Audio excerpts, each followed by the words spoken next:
Hello tout le monde, aujourd'hui on se retrouve pour un nouveau podcast concernant l'intelligence émotionnelle.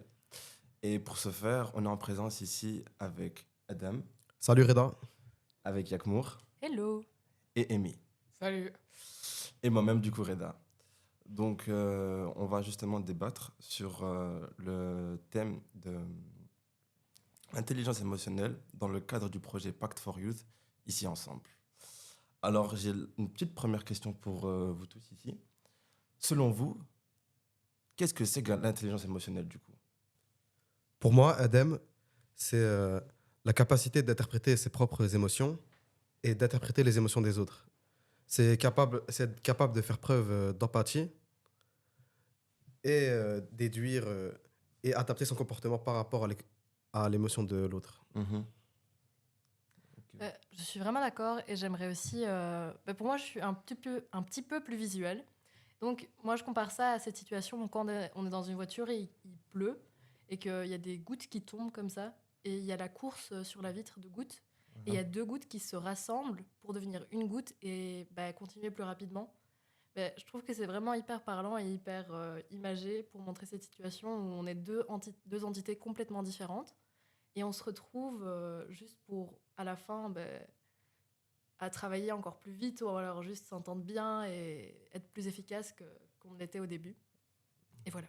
Je sais pas ce que vous en pensez. Non. Ouais, Intéressant. j'aime bien. Moi aussi, en vrai, je partage un peu ce point de vue-là aussi. Dans le sens où je pense aussi qu'il y a une partie de nous qui est plutôt. Qu'on n'arrive pas, en fait, justement, à la connaître. C'est-à-dire que je pense qu'on a tous une partie, du coup, qui est notre subconscient et que parfois, il y a des réactions qu'on a qui sont justement pas réfléchies et pas justement. Ouais, qui sont juste pas réfléchies, en fait. Et Instinctive. c'est exactement ça, c'est grave instinctif et je pense que ça explique beaucoup justement euh, enfin, je pense que ça vient pas de nulle part, qu'il y a d'office une raison, une source qui fait que on agit ainsi ou quoi que ce soit et même dans la façon dont on réfléchit, euh, je pense que ouais, ça joue un rôle important donc je partage énormément aussi ce même point de vue. Mais donc, Reda, tu parles d'un côté instinctif. Donc, pour toi, il y a une partie d'acquis.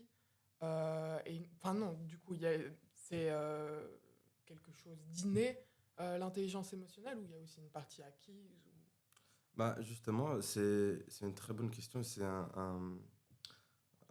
quelque chose de très profond, je pense. Et en fait, pour moi, c'est pas quelque chose qui est inné. Je pense que c'est quelque chose qui est acquis, dans le sens où c'est quelque chose qu'on va acquérir dans un contexte particulier. Juste le fait que je suis issu d'une famille marocaine, ça va beaucoup jouer sur mon intelligence émotionnelle.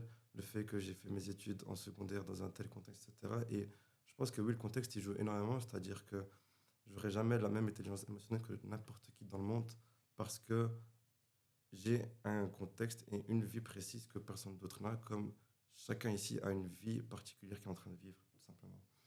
Et que voilà, ça se diffère tout simplement euh, par chaque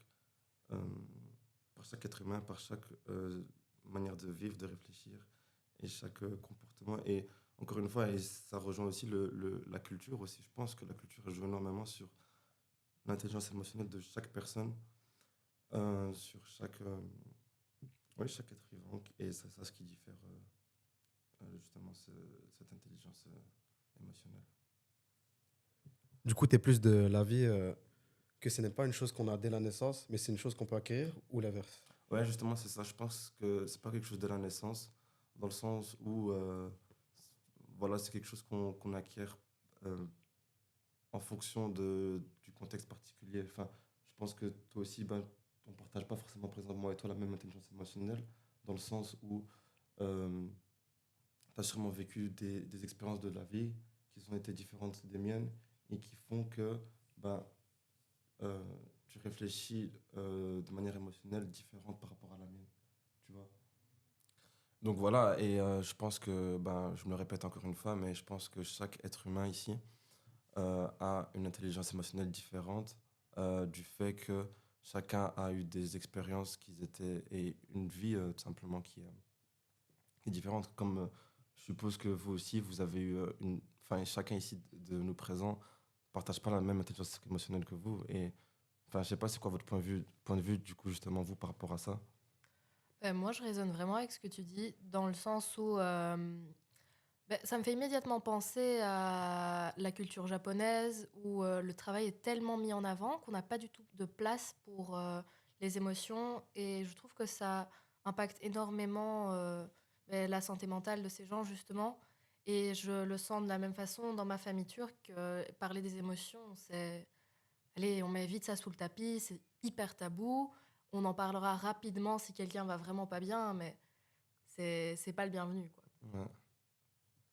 Ouais, je pense que je suis plutôt d'accord. Je veux dire par là que il y a sûrement une grosse partie qui est acquise. On peut penser à, par exemple, à des traumatismes qui peuvent arriver dans l'enfance, qui favorisent, par exemple, à être moins empathique. Mais je reste quand même partisan du fait qu'il y a une partie qui serait innée, parce que je pense que les gènes ont quand même un grand rôle à jouer dans beaucoup euh, de nos réactions. Je pense que faut pas. euh, Enfin, c'est pas obligé d'être noir ou blanc. Je pense que on peut, nos gènes peuvent favoriser certains comportements euh, mais c'est sûr que je pense que ça se construit surtout pendant l'enfance. Euh, Mais du coup, tu penses qu'il y a des choses qui ne s'expliquent pas, c'est-à-dire qu'il y a des comportements qui ne s'expliquent pas, qui sont innés, que dès la naissance, tu dis, bah, en fait, d'office, tu seras ainsi. C'est ça parce que justement, moi, je pense que plutôt, tout se travaille et tout s'acquiert, justement, et que tout change en fonction du contexte, etc. Et du coup, c'est intéressant que tu dises que, justement, ben, pour toi, il y a des trucs qui sont innés, parce que, enfin voilà, justement, est-ce que, du coup, tu expliquerais que il y a des comportements ben, qui ne s'expliquent pas, que c'est ainsi parce qu'elle est née comme ça? Non, je dirais plutôt qu'il y a que les gènes peuvent favoriser certains comportements, Ouais. mais pour que ces comportements se développent, il faut être dans certains contextes. Mm. Euh, on peut être plus susceptible, par exemple, d'être sociopathe Ouais. au niveau génétique.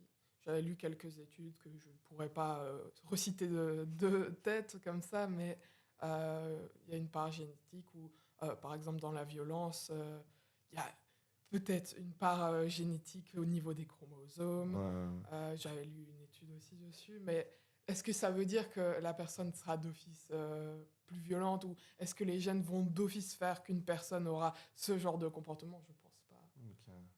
Et pour vous, est-ce qu'une personne aujourd'hui qui, par exemple, aurait la vingtaine ou entre 20 et 25 ans, qui n'est pas forcément empathique, pourrait le redevenir aujourd'hui? Enfin, pourrait le devenir justement aujourd'hui.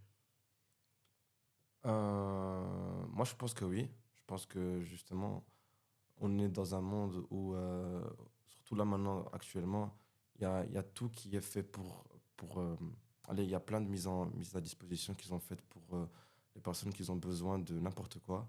Et si les personnes ont besoin de plus d'empathie, ben, je pense qu'il y a plein de dispositions qui sont faites pour. De plus, encore une fois, là je le répète, mais pour moi, comme j'ai dit, tout ce travail, c'est-à-dire qu'une personne qui n'est de base pas empathique peut le devenir. Une personne qui de base a un tel comportement et qui n'arrive pas à le changer parce que ci ou ça, bah, pourra le changer avec la volonté, avec peu importe. Mais je pense que oui, ça se travaille et qu'il n'y a pas quelque chose qui... En fait, je trouve que même si cette personne aura du mal à peut-être changer son niveau d'empathie, elle y sera un petit peu forcée parce qu'on est dans une société aujourd'hui qui enfin, nous pousse à être empathique. On a vu énormément d'évolutions au niveau de l'importance de la santé mentale et c'est très très bien selon moi. Mais ça pousse aussi, du coup, à beaucoup travailler ensemble, à avoir énormément de relations intrapersonnelles. Et des relations intrapersonnelles, pour que ça fonctionne correctement, ben, on doit avoir un niveau d'empathie, on doit avoir un niveau d'intelligence émotionnelle relativement élevé, ou ne serait-ce que présent. Et que ben, si ça va pas, ça a énormément d'impact, que ce soit au niveau du travail, que ce soit au niveau des relations, que ce soit au niveau des amis. Et donc je pense que même si c'est pas voulu initialement, petit à petit, juste parce que la société c'est toujours comme ça essaye de nous pousser dans des cases, on va vouloir essayer de s'adapter.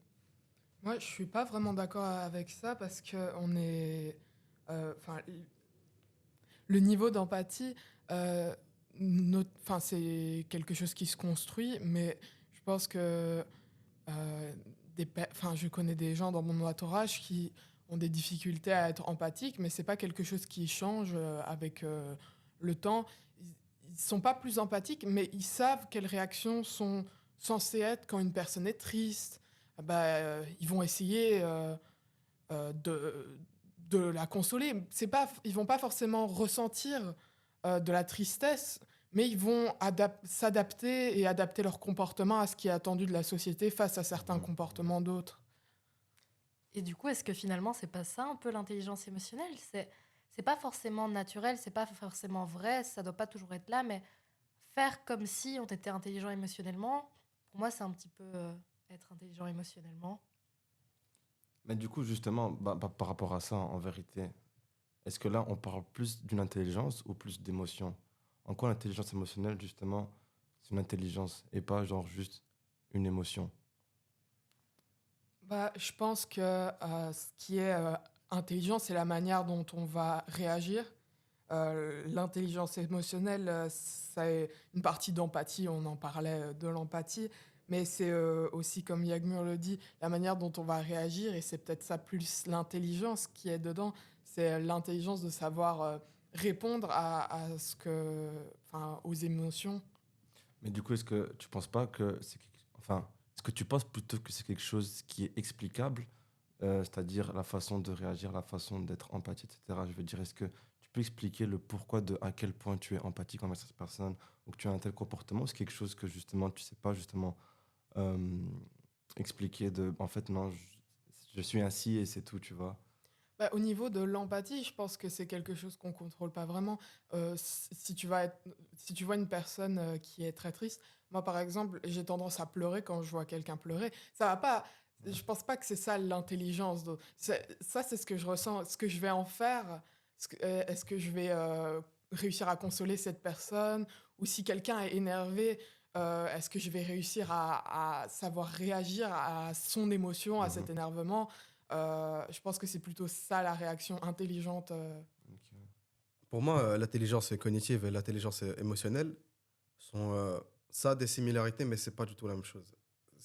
Les deux se passent dans le cerveau, même si l'intelligence cognitive, c'est vraiment le flux d'informations intellectuelles qui est dans ton cerveau, qui tourne, le traitement de l'information et savoir comment réagir à cette information. C'est ça pour moi l'intelligence, voilà ce qu'on dit, les hauts potentiels intellectuels, etc., toute cette histoire. Et le- les- l'intelligence émotionnelle, c'est pour moi avoir une émotion, savoir c'est quoi cette émotion, pourquoi j'ai cette émotion et comment réagir face à cette émotion. Et c'est en faisant ce travail sur soi de connaître ses émotions, se connaître soi-même, qu'après on pourra connaître les autres et réagir face à leurs émotions. Mais du coup, justement, là, je vais te reposer la même question que j'ai posée à Amy. Mais est-ce que pour toi, par exemple, allez, je t'explique, je te mets juste vite fait dans une situation. euh, Il y a quelque chose qui se passe qui fait que toi, tu es énervé. Mais tu sais que, par exemple, cette même situation, elle se passe pour quelqu'un d'autre, mais elle sera pas énervée, mais elle sera triste. Elle va pleurer. En quoi, justement. Enfin, est-ce que tu pourrais expliquer pourquoi toi, tu es énervé, pourquoi elle, elle est triste? C'est ça ce que tu dis dans le. Voilà le pourquoi du coup que je me sens ainsi, ou bien. Tu vois ce que je veux dire? Est-ce que tu saurais expliquer du coup d'où vient cette émotion et pourquoi tu as cette émotion-là alors que quelqu'un d'autre pourrait avoir une émotion totalement différente? Pour moi, personnellement, tu poses la question? Ouais, c'est ça. Moi, n'ayant pas encore atteint au niveau dans l'intelligence émotionnelle, c'est possible que quand je sois pris de colère, il y ait un effet tunnel, Mhm, je sois dans mon émotion, je ne sais pas comment réagir, comment réfléchir. mhm, Alors qu'une personne ayant fait le travail sur soi aura les armes. Enfin, déjà, s'énervera pas aussi facilement qu'une personne lambda. ouais, ouais. Et c'est à partir d'un moment où tu as conscience que tu as cette émotion que tu pourras savoir réagir. Parce que si tu n'as pas conscience que tu es sous la colère, mais tu es sous la colère, déjà, c'est déjà foutu. Ouais. Ouais, je suis vraiment d'accord. Je veux dire par là que les émotions, c'est pas quelque chose qu'on peut contrôler, c'est quelque chose qu'on ressent. Mais qu'est-ce qu'on va en faire après? Plutôt ça pour moi, l'intelligence émotionnelle. Ouais, exact. Ouais, je partage aussi le même point de vue. Et pour moi, les émotions, c'est pas une mauvaise chose. C'est ce qui fait vraiment de nous des humains. C'est super important les émotions. Une personne, elle aimerait bien pas avoir d'émotions, comme être stoïque à chaque situation. Ouais. Mais une émotion, c'est super important. Déjà, par la peur, Ok. qui est mère de toutes les émotions. Pourquoi la peur est la mère des émotions? Tout simplement parce que la peur régit un peu notre vie. Mhm. Pourquoi? La peur, elle nous permet d'avoir de l'intérêt pour des choses. Par exemple, là, ce matin, je me lève, j'avais peur de rater mon train. Ce qui m'a fait me presser, me lever plus tôt, etc. Grâce à cette peur-là, ben, j'ai pu vite me dépêcher pour aller prendre mon train, par exemple. Genre, par exemple, un bête truc, t'es là tous les jours, on se lève pour aller en cours. Bah, en fait, on a peur juste de rater le cours. Genre, si ça dépendait que ça, bah, c'est tout. Quoi d'autre? Euh, Pourquoi on travaille? Pourquoi on travaille? Ouais, On a peur de ne pas pouvoir remplir le frigo, pas pouvoir voilà. payer notre loyer, pas pouvoir subvenir à nos besoins. Ouais. Voilà. La peur, elle nourrit beaucoup de choses et c'est pas forcément négatif. La sensation de peur est négative pour soi. Ça fait pas plaisir d'avoir peur, Ouais. mais ce qui en découle est positif. Mais par exemple, imaginons que maintenant, allez, tu as un objectif, tu as quelque chose où tu as envie de te pousser dedans, justement. Tu dis, voilà, j'aimerais bien, je sais pas, par exemple, tu as envie de devenir footballeur pro. Tu te dis, vas-y, je vais m'entraîner tous les jours pour devenir footballeur pro. Bah, est-ce que là, justement, la peur, elle régit ou pas cette situation-là, par exemple? Parce que moi, personnellement, je pense pas qu'elle est présente partout. Je pense que parfois, il y a des choses qui viennent justement de ta propre volonté, tu vois. Justement, la peur n'est pas, je veux pas dire que la peur fait partie de tous les éléments de notre vie qui nous poussent à vivre, Mhm. mais pour dire par exemple, tu as l'objectif de devenir footballeur pro, les émotions sont quelque chose qui vont t'aider à atteindre cet objectif. Si tu n'avais pas de, simplement si tu n'avais pas d'émotion, tu ne voudrais même pas devenir footballeur pro, vu que pourquoi tu veux devenir footballeur pro? Ouais. Pour avoir cette sensation de plaisir, pour l'accomplissement de soi, etc. C'est une émotion que tu souhaites. Au final, devenir footballeur pro, c'est pas la finalité. La finalité, c'est de ressentir l'émotion et d'être dans la peau du footballeur pro. Mais du coup, justement, en quoi la peur est-elle présente dans ce genre de situation-là?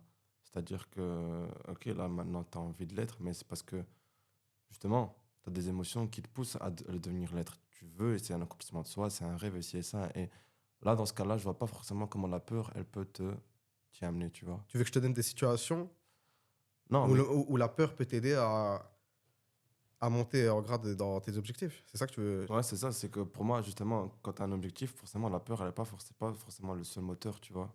Mais est-ce que c'est vraiment lié à l'intelligence émotionnelle? J'ai l'impression qu'on s'éloigne un peu du sujet. Le truc. L'intelligence émotionnelle, c'est les émotions. Et là, je parle de la gestion des émotions.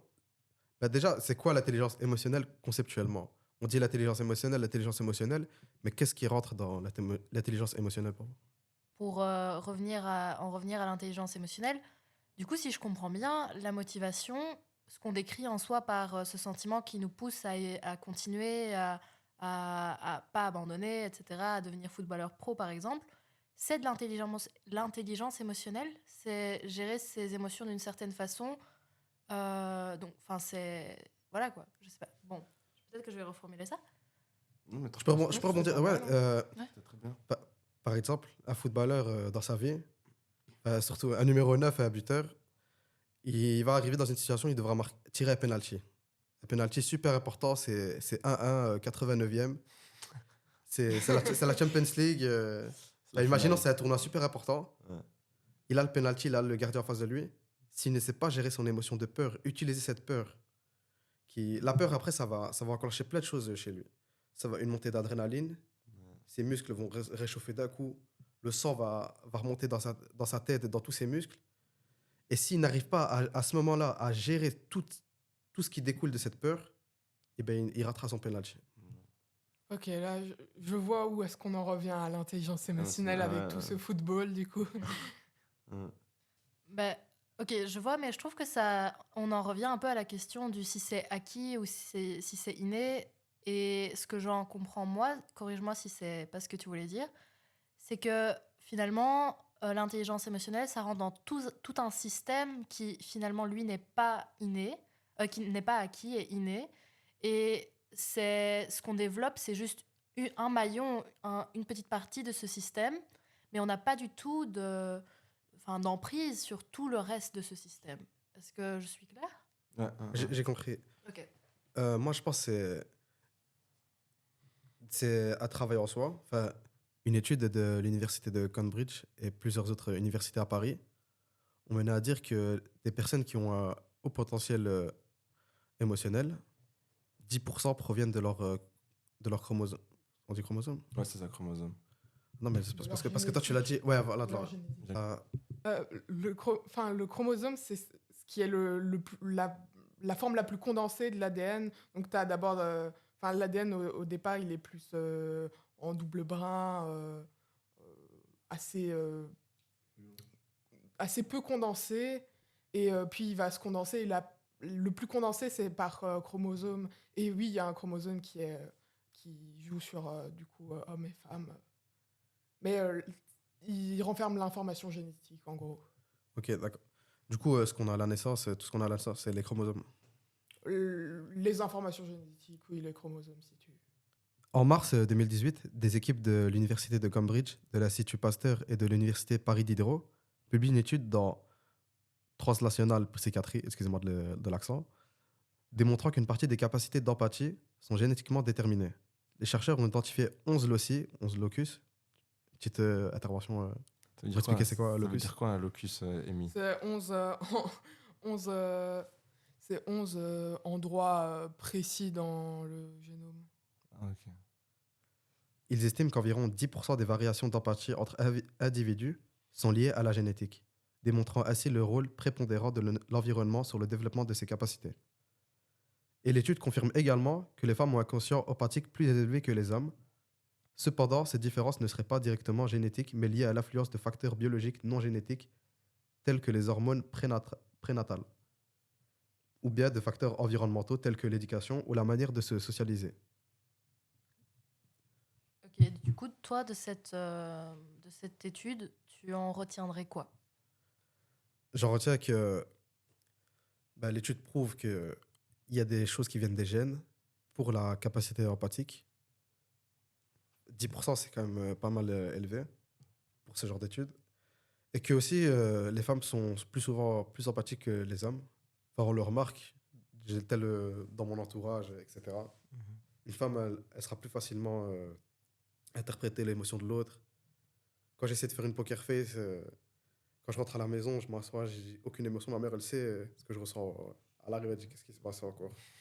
Et voilà, Ça, c'est l'intuition des mamans. Ouais, hein. ça, c'est Ils n'ont autre pas encore chose. fait d'études à Cambridge, mais ça les arrive. Ah, vas-y, attends, je peux résumer. Non, mais en vrai, genre, après, quand on a dit, par exemple, du coup, qu'est-ce que j'en retiens, là, j'ai compris. Ah, du ok, coup, ça va. là où tu veux en venir. Ok. Moi, j'ai une petite intervention en mode. Ouais. Pour revenir, tu avais dit tout à l'heure qu'au Japon, je ne me souviens plus très bien ce que tu avais dit. Ouais, c'est ça qu'au Japon. Attends, je te laisse peut-être le dire, vas-y. Justement, elle avait dit qu'au Japon, il y a une culture qui fait que c'est le travail qui passe avant tout et que les émotions, en fait, ça passe sous le tapis. Et que. Voilà, Elle a dit dans sa famille, ça. Elle a pas dit au Japon. T'as pas dit au Japon? Au Japon, c'est le cas aussi. Ah, Après, c'est ok. après d'un point de vue culturel, je pense que, par exemple, c'est le cas dans sa famille, mais par exemple chez moi aussi, c'est-à-dire qu'on est très pudique des émotions. On va quasi jamais se dire, ah, écoute, aujourd'hui, je me suis senti de telle manière parce que j'ai eu ci ou ça. Enfin, genre, non, c'est quelque chose qui passe à la trappe et que c'est tout le reste avant, tu vois. Et c'est ça ce qu'elle disait justement, c'était que, par exemple, au Japon, il y a une culture de ça, une culture de, c'est le travail avant tout. Et on met vraiment les émotions sur le côté, etc. Et c'est pour ça que on retrouve un grand taux de gens qui sont pas bien, qui tombent en burn-out, etc. Parce que justement, on prend pas assez du coup en considération leur santé mentale et leurs émotions. Ouais, je pense que c'est culturel. Il y a beaucoup de cultures qui ne mettent pas forcément en avant le partage des émotions. Et je veux dire par là que je vis dans une famille belle, européenne, et où il n'y a pas vraiment une culture d'émotion de tabou, mais c'est pas forcément quelque chose qu'on va discuter naturellement. Je pense que naturellement, c'est comme si on se protégeait de trop partager nos émotions. Je sais pas ce que vous en pensez. Non, moi je suis tout à fait d'accord avec ça. Et je pense que c'est quelque chose qui commence à se répandre, à ce mouvement de, en fait, devient pudique des émotions et j'en partage plus parce que on préfère se protéger, on préfère ne plus pardon, du coup partager comment on se ressent, etc. Et moi, je pense que c'est quelque chose qui devient courant. Enfin, je sais pas si vous, c'est le cas, mais moi, j'ai pas des gens qui me disent ah, écoute, Reda, aujourd'hui, je me suis senti comme ça parce que si ou ça. Enfin, Ouais, c'est se montrer un peu vulnérable.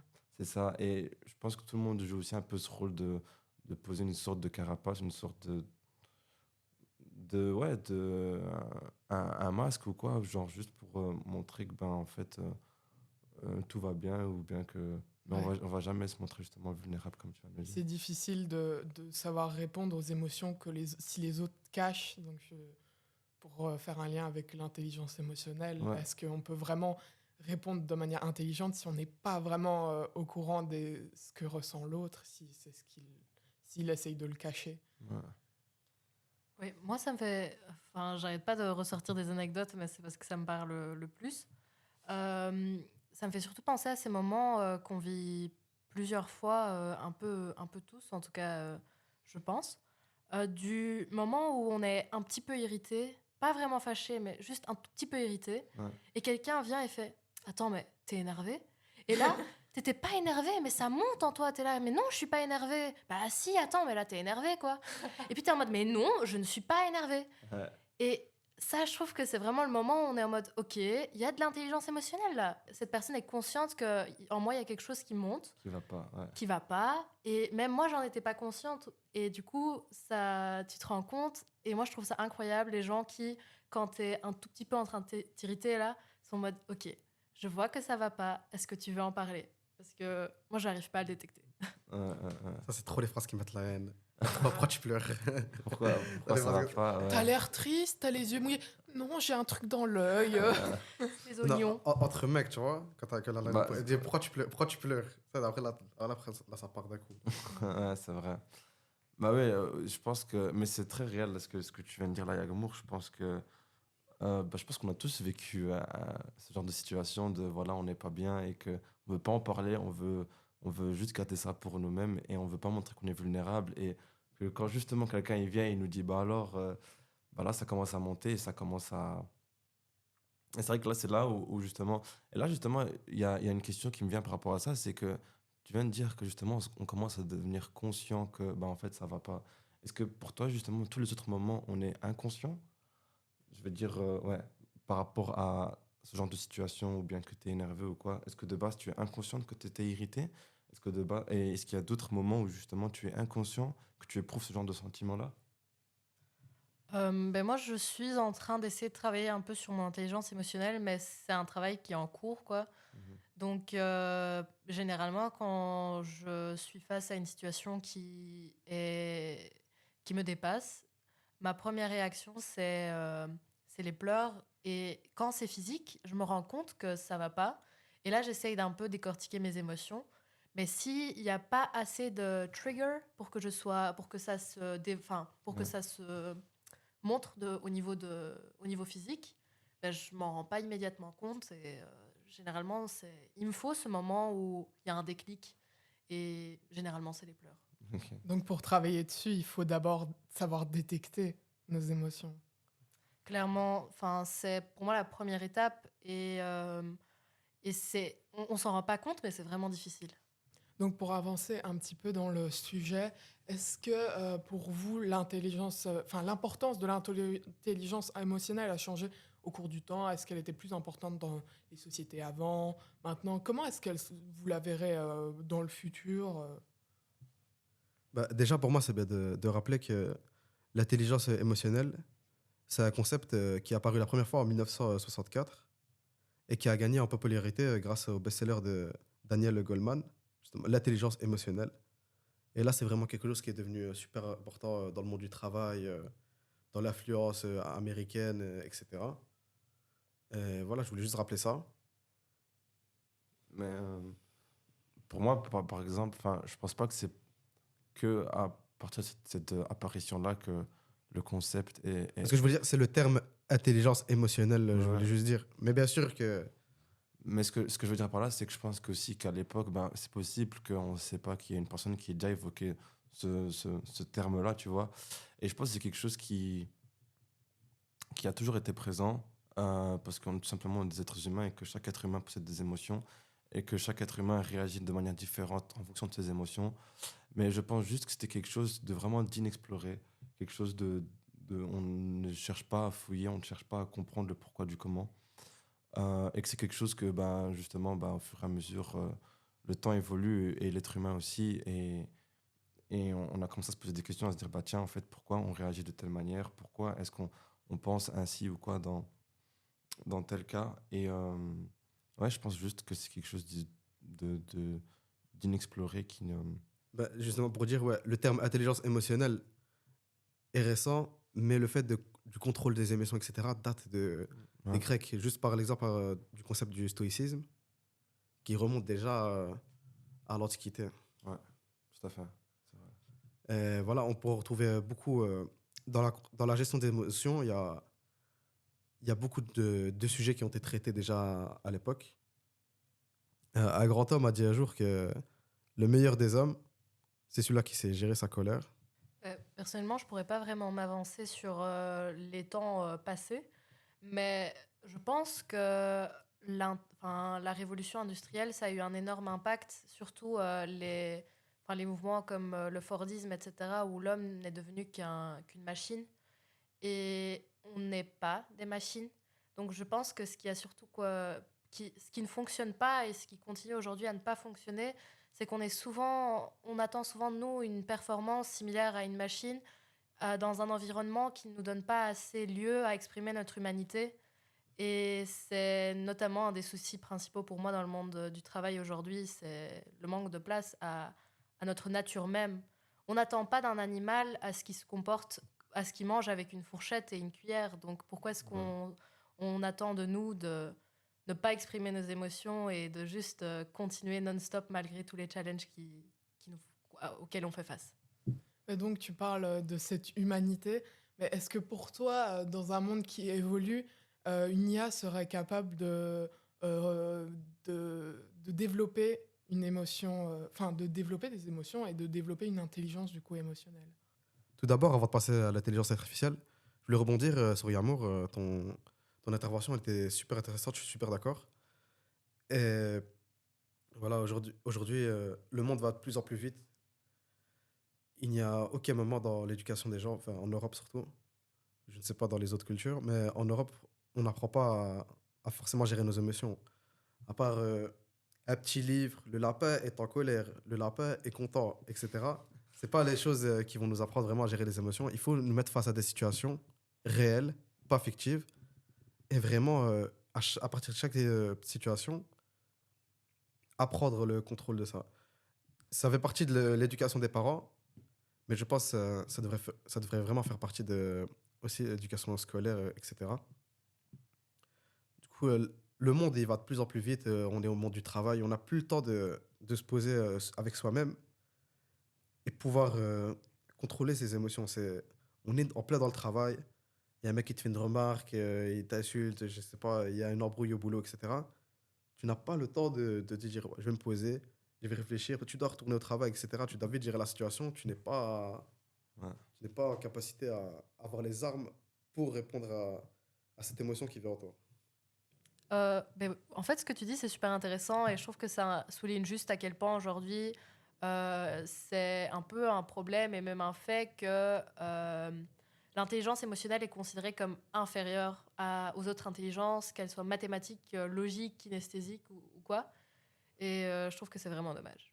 Mais pour en revenir aux intelligences artificielles, c'est vraiment un concept hyper compliqué. Et pour peut-être un peu l'introduire, j'aimerais partager mon avis sur le fait si aujourd'hui les intelligences artificielles qu'on connaît déjà ont, selon moi, des émotions. Et je dirais que non. Pour moi, elles n'ont pas d'émotions parce que être programmé à avoir des émotions n'est pas pour moi avoir des émotions parce qu'en soi, c'est que des réponses très catégoriques à un algorithme, à une programmation. Et donc, c'est très compliqué. Les émotions en soi, c'est pas juste un code de 46 lignes. Donc, voilà. Je suis d'accord avec ce que tu dis, mais dans... d'une manière un peu plus réelle, en fait, je partage le même point de vue, mais allez, je pense qu'on utilise souvent tous ici ChatGPT pour nos résumés de ci ou ça, pour le travail, etc. Et, mais je sais pas vous, mais moi, par exemple, du coup, j'utilise énormément et j'ai l'impression que je crée une sorte de relation avec lui, dans le sens où, à la fin, toujours, il me remercie, il espère que que le travail qu'il a fait, il était bien. Une fois, je devais programmer un plan voyage avec des amis. À la fin, il me souhaitait bon séjour, j'espère que tu vas bien t'amuser. Et genre, certes, c'est vrai que voilà, c'est un code, ça reste que du codage, ça reste que un programme, mais je pense que j'arrive à créer une sorte de relation émotionnelle avec cette intelligence artificielle.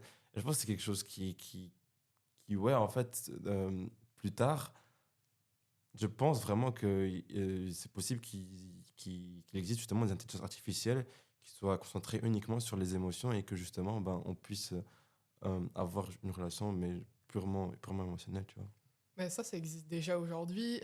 Et enfin, c'est vraiment le propre de l'humain d'attribuer des émotions un peu à tout, à des animaux, Ouais, même du coup à des IA maintenant. ouais, ouais. C'est vraiment le propre de l'humain. Et je pense que du coup, enfin, déjà de nos jours, on a des applications qui sont des amis virtuels. Ouais. Je ne me souviens pas du nom, mais j'avais regardé par rapport à une étude qui avait été faite par rapport à une application comme ça. Une application qui, au départ, avait été faite par une dame qui avait perdu son mari. Et elle avait créé un algorithme pour à partir des messages qu'elle avait envoyés à son mari, pour justement revivre un petit peu sa Wow. personnalité. Ouais, ouais. Et elle a mis ça en ligne. Et au final, ça a été très bien reçu. Finalement, elle a créé son entreprise, elle a créé une application qui est un ami virtuel. Mais je ne retombe pas sur le nom. Mais l'étude avait montré que plein de gens se vivaient une vraie relation en fait, avec cet ami virtuel Mhm. et qui pouvait être très lié. Ça pouvait même ne pas être que de l'amitié, mais même de l'amour. Mhm. Et autant ça peut être inquiétant, autant que ces gens qui étaient isolés trouvent du réconfort là-dedans. Après, là, on bifurque vraiment sur les émotions, mais vu qu'on parlait de l'intelligence émotionnelle, et là, tantôt, j'avais dit que pour moi, c'était la manière de réagir. Si une IA est capable de réagir selon les émotions d'un humain, peut-être que c'est de l'intelligence émotionnelle sans qu'elle ressente vraiment ses émotions. Elle va détecter, même peut-être mieux dans le futur que nous, humains, qu'une personne est triste, etc. Peut-être qu'elle va même avoir son pouls, ça s'accélère, il est énervé. Et peut-être que peut-être que l'intelligence artificielle aurait une meilleure intelligence émotionnelle que nous et sera mieux capable de répondre à nos émotions. Ouais, tout à fait. Je pense aussi que justement, l'intelligence émotionnelle, c'est avant tout du coup une intelligence et que justement les IA, tout ce qui est justement les intelligences artificielles, ça reste avant tout des intelligences et que justement ce sont les meilleures cibles qui peuvent interpréter nos émotions ou échanger d'un point de vue émotionnel avec l'être humain. Euh, mais concernant la situation que tu viens de décrire avec cette dame, etc., je trouve ça super intéressant, mais est-ce que ce serait pas plutôt... En fait, moi, ça m'inquiète plus qu'autre chose, dans le sens où, pour moi, ça peut être utilisé dans toutes sortes de situations possibles.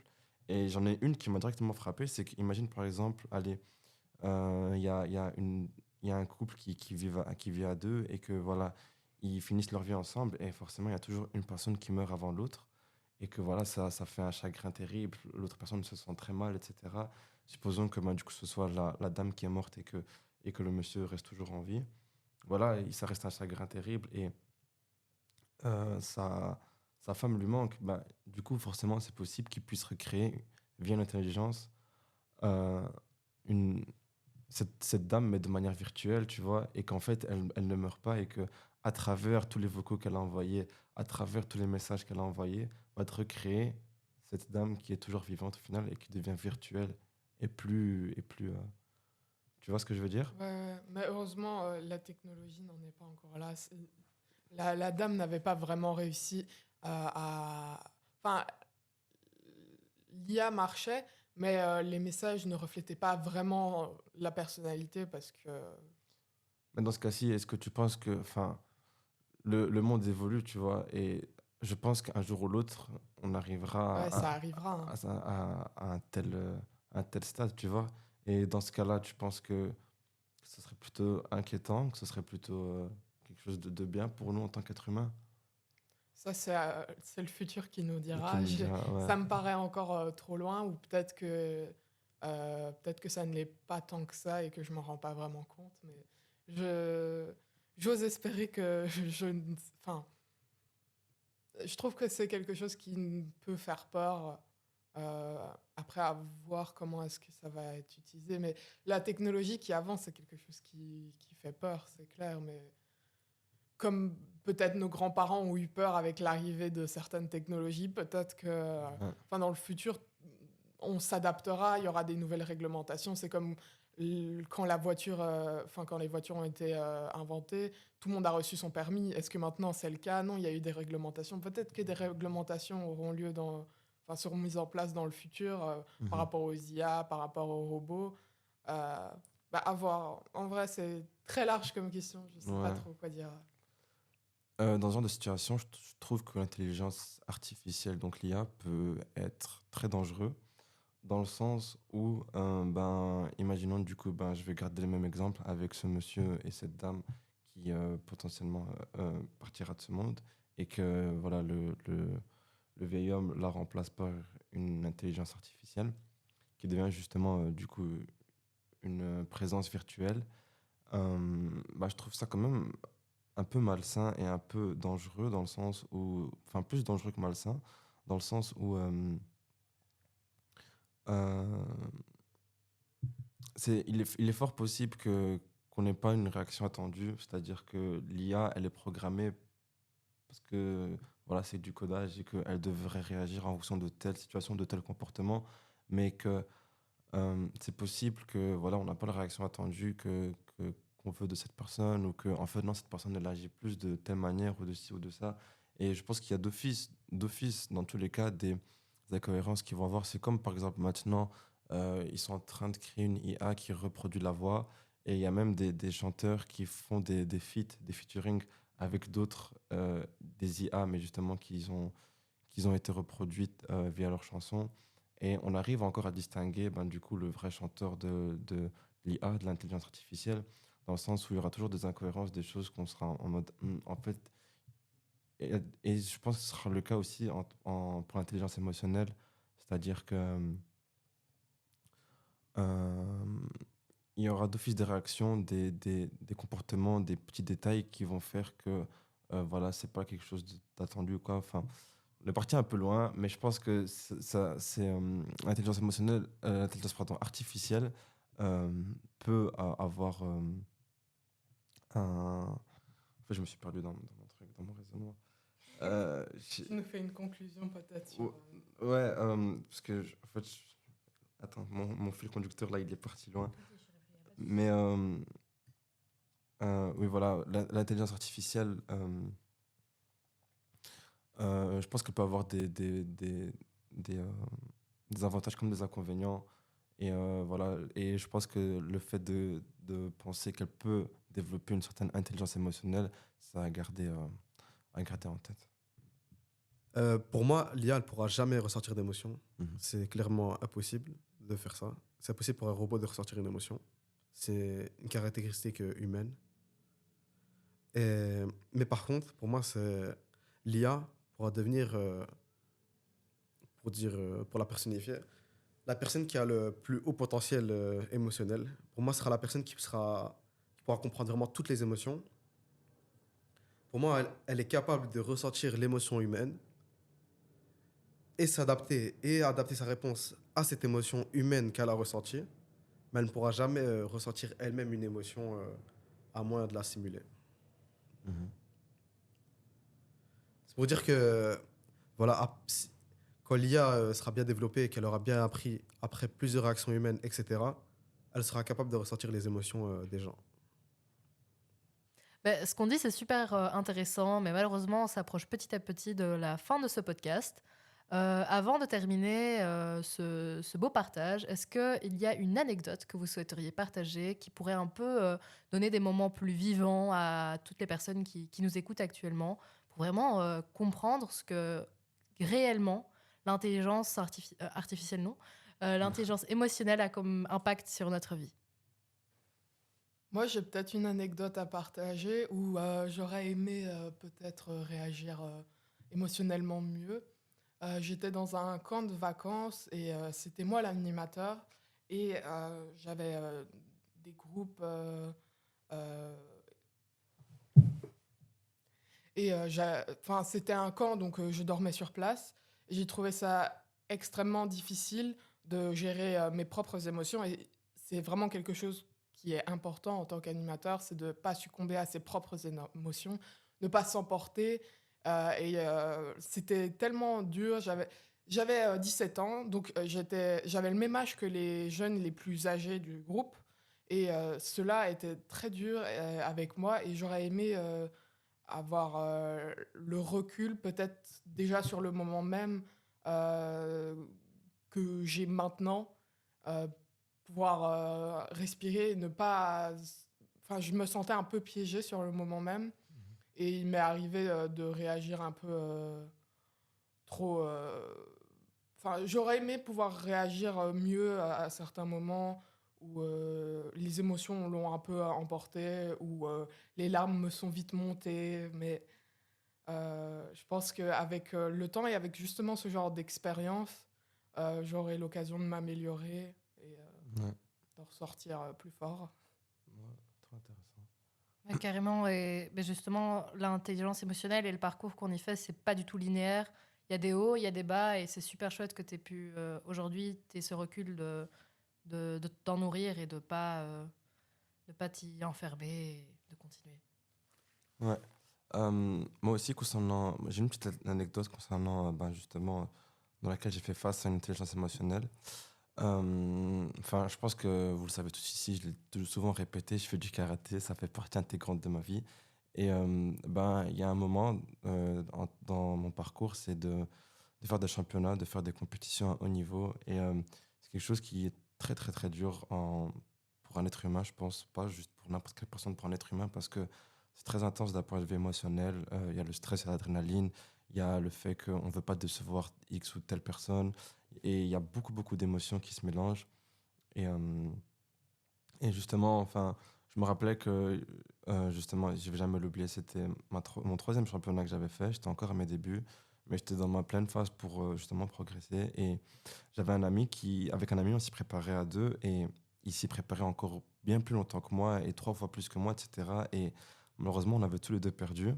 Et juste, j'avais vu sa réaction, qu'il était en mode bon, c'est pas grave, la prochaine fois, on fera mieux, etc. Et je me rappelais juste que j'étais juste que en colère et que dans l'incompréhension de en fait, non, on s'est battu pour, c'est quelque chose qui me tenait énormément à cœur et qu'on n'a pas réussi, etc. Et je m'en suis beaucoup voulu de ne pas avoir pu faire mieux ou quoi que ce soit. Et le fait que justement, j'ai eu une réaction qui était totalement disproportionnée par rapport à la sienne, ça m'a fait beaucoup réfléchir et beaucoup me remettre en question de, bah, en fait, euh, on est des êtres humains différents après tout et on ressent les choses différemment. Et à quel point moi je suis attaché n'est pas forcément au même degré que lui, à quel point il est attaché par rapport à ce championnat ou à n'importe quoi en fait. Donc tu penses que c'était un niveau d'attachement et pas un niveau où il a peut-être géré ses émotions et que peut-être qu'à l'intérieur de lui aussi ça bouait?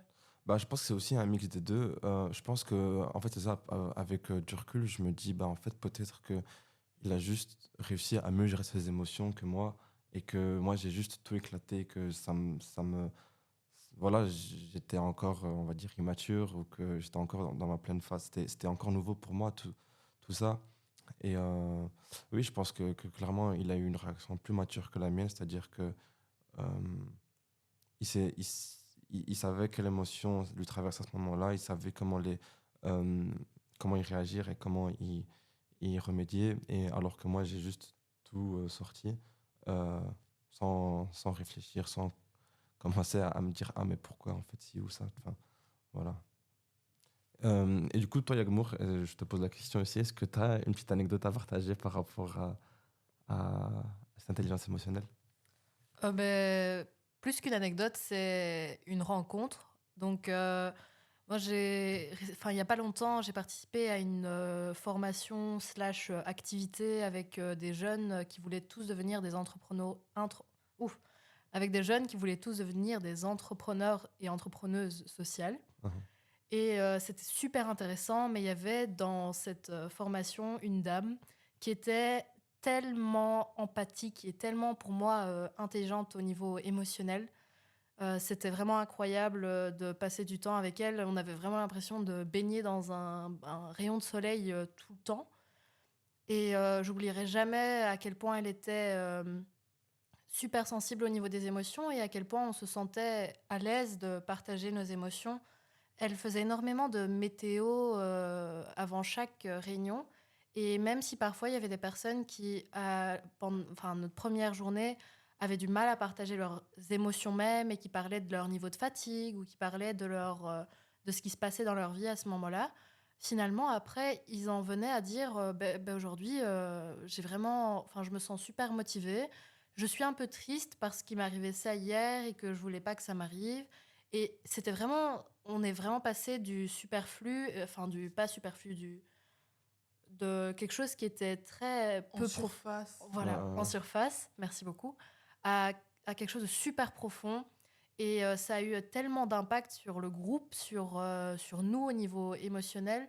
Et quand on a fait le débriefing à la fin de cette activité, on l'a tous mentionné, on a dit on est tellement heureux que cette personne est heureuse que cette personne soit là parce que ça nous a permis de vraiment pouvoir arrêter d'essayer de faire comme si on allait bien et de pouvoir montrer nos émotions au max et pouvoir se concentrer sur un développement personnel à 100%.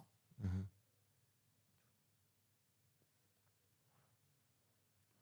Moi, je peux rajouter un truc. C'est pas forcément une anecdote, Mhm.